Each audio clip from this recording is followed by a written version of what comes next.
So there's a lot of things that I love about this humidifier. I did add a can of a 12-ounce sparkling water, just kind of for reference. You can see this is 6 liters. And I love this sleek design here where it's like narrow versus this round thing sitting at my bedside table that I don't have much room for. You can see this is the nozzle here.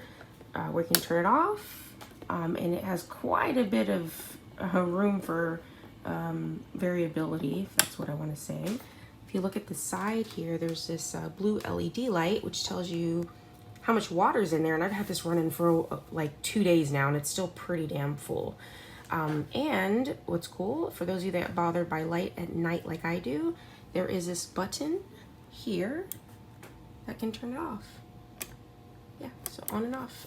Down below is your essential oil tray.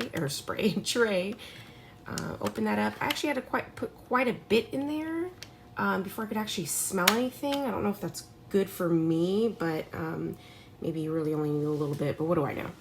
And then up top, you have your nozzles. What's cool is you have 2, so it's very customizable in that sense. So you have this inner circle here that you can rotate, and then this other one, and I'll turn it on so you can kind of see the mist coming out.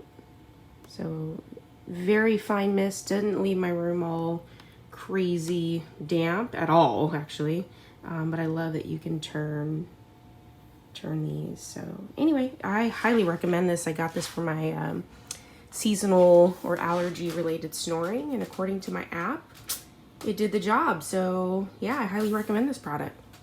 It's my nap time, so we're gonna take a little lavender, and you put about 10 drops in there. Or up to 10 drops. And then you turn this puppy on as high as you want it to be, and phew. Even for at night, there's an LED light that shows you the water levels. Pretty cool. Love this thing. Keeps me from having my stuffies and my insomnia at night. So I put these small fan front of or behind this, and it is kicking. It's going all the way to the other side of the room. I love the humidifier.